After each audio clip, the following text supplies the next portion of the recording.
Une nouvelle invitée sur le studio TV de Droite Cité. Nous sommes avec Christelle Peignon. Bonjour. Bonjour. Merci d'être avec nous. Vous êtes la responsable des programmes mécénat de la fondation UP. C'est une fondation d'entreprise créée par UP, anciennement l'échec déjeuner. Avant qu'on échange un petit peu sur les associations que vous accompagnez, j'ai envie de vous demander pourquoi un groupe coopératif crée une fondation. Alors tout simplement parce que ce groupe porte des valeurs qu'il porte au travers de ce qu'il est, son ADN et au travers de ce qu'il représente en termes de statut, puisque ce groupe a une maison mère qui est une coopérative et donc qui a pour objet d'embarquer ses collaborateurs dans les projets citoyens et à fort impact. Et ce sont les collaborateurs que vous avez interrogés qui ont dit nous, on aimerait bien que UP monte une fondation. Notamment, les collaborateurs ont une participation assez active dans la création de cette fondation, puisque bien sûr le groupe UP œuvrait dans la philanthropie et le mécénat au travers d'actions engagées, comme on les nommait alors, et aussi au travers d'une fondation sous égide de la Fondation de France qui a œuvré pendant 18 ans sur la lutte contre la précarité et le retour à l'emploi plus précisément. Et on a eu un besoin au travers de 18 ans d'action de revoir le projet et d'écouter aussi ce qui se passait sur nos territoires et de percevoir ces changements autour de la définition du mécénat et de la philanthropie.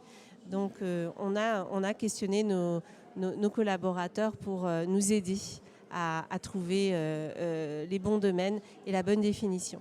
Voilà, et cette fondation qui existe maintenant depuis 5 années. Voilà, on va fêter nos 5 ans. Bah oui, ça se fête 5 ans. Le 24 novembre, voilà, très exactement. Très bien. Et donc cette fondation, en fait, elle évolue sur 4 champs d'action. Oui, 4 champs d'action qui ont été définis au travers des collaborateurs, au travers d'un audit, d'un questionnement. Et ces champs d'action qui sont les 4 essentiels qui ont été définis au travers du pouvoir d'agir, ce sont l'éducation et la culture, l'alimentation, le logement et la santé. Alors c'est 4 axes assez vastes, mais il a été défini alors que ces axes représentaient des essentiels pour pouvoir s'épanouir dans la société librement et rompre aussi les solitudes, faire du lien social. Donc un axe qui manque à une personne autour de l'alimentation et c'est tout le reste qui est déséquilibré. Donc on a raisonné de manière assez philosophique, c'est passionnant et on est heureux aujourd'hui d'œuvrer sur ces 4 essentiels. Voilà, donc ces 4 essentiels, culture, éducation, logement, santé et alimentation. Sur ces 4 champs d'action, vous apportez votre soutien à des associations sur un temps court, moyen, long ? Alors plutôt sur le long terme, puisque on vise aussi un impact au travers de ces projets et du porteur de projet. Et on sait très bien qu'une association, si elle doit se concentrer sur de la levée de fonds annuellement, ça lui enlève du pouvoir d'agir. Nous, on a dit on veut travailler différemment avec ces porteurs de projets. On veut les connaître, on veut connaître les bénéficiaires auxquels ils s'adressent. Et pour cela, il faut qu'on leur donne à minima un accompagnement sur la durée, 3 ans minimum, au travers d'un soutien qui reste à isopérimètre pendant 3 ans, qui est sécurisé. Et puis, en fonction de son développement du projet, sur son territoire, eh bien, le passage à l'échelle ou l'essaimage peut lui permettre un soutien supplémentaire de la Fondation.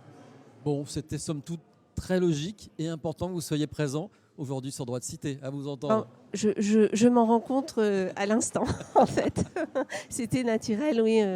La démarche citoyenne telle qu'on l'a redéfinie aujourd'hui et où on cherche, où on se questionne, une fondation a toute sa raison d'être et de sa présence aujourd'hui sur ce questionnement, puisqu'on est en face de ces porteurs de projets. Donc, il faut être là. Merci beaucoup, Christelle Peignon. Merci. Je rappelle que vous êtes responsable des programmes mécénat de la Fondation UP. Merci beaucoup.